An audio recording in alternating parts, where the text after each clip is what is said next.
and welcome back to a little show I like to call Short Film Sunday. The only place where you can hear a white, college-age male talk to you for several minutes about film before signing off. Today we have an animated short film. It's fantastic, it's about 9 minutes long, and it is some of the most beautiful animation that I've seen in a while. But that's not the only thing it has going for it. The actual story, accompanied with this beautiful surrealist animation, is actually very, very good, and it does it all without saying a single word, which is pretty hard to do and is a bit of a dying breed. So you should go check it out because there's not a lot of those left. And people making more of them, it's a fantastic thing to see.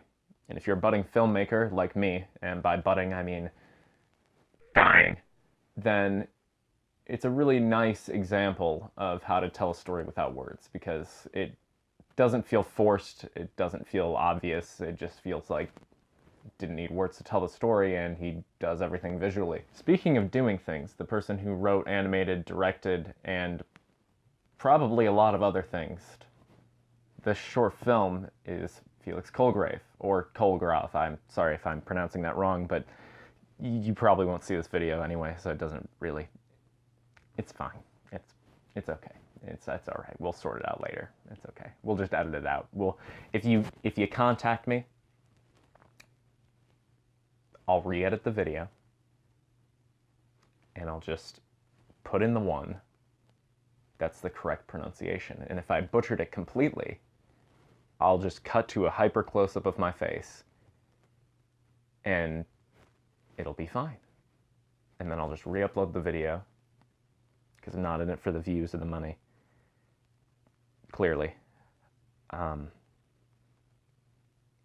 it'll just sort itself out fine. It'll be great. It'll be perfect for everyone involved. I'm sorry, Felix.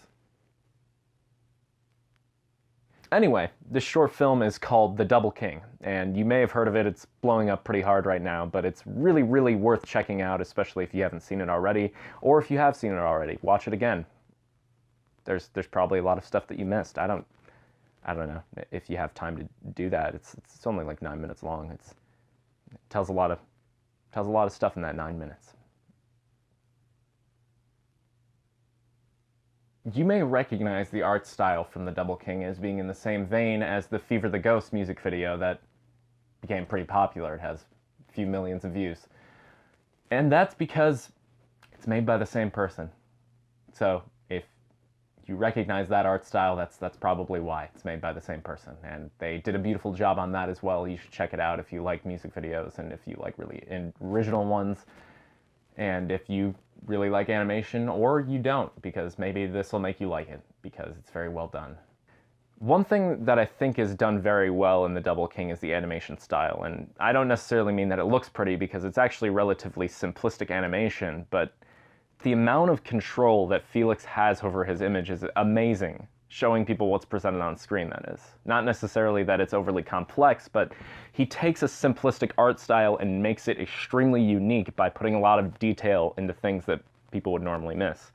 For example, if you look at his Twitter recently, he posted an image set in which he details how he actually made this one little tiny segment of film, which is just this animation of a flag. And it seemed like something relatively simple, you know, like that you probably wouldn't even pick up on at first viewing, but the amount of time and detail that he puts into each individual frame like that, that's mesmerizing. That's something that you don't see a lot. And just looking at the actual animation style, how fluid everything is, it kind of reminds me of stop motion in a way. Obviously in the sense that you create each individual frame, that's not what I'm talking about, but what I mean is almost everything on screen seems to move independently of one another. It's very, very unique, and I think that alone warrants a view. This person needs a lot of credit for what they do, because directing, writing, and animating this whole short film, that's a really hard thing. Not just the fact that he did a lot on this project, but that YouTube doesn't necessarily favor that type of content, and it's blowing up regardless. What I mean is that the YouTube algorithm, so to speak, what is presented to people as being popular or recommended videos, is not really animation, because YouTube sort of favors people who upload around 10 minutes of content a week, and Obviously, most animators can't do that, so that's why you see people like Psychic Pebbles creating podcasts and things of that nature, or OniNG, for example, making other live action videos to help supplement their viewership and keep people engaged in their channel.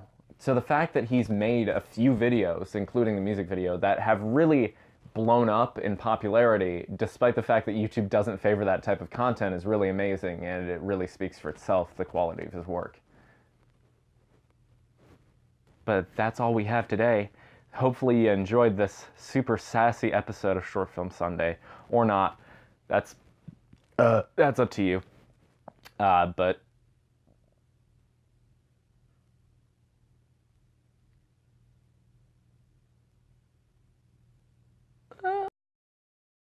anyway,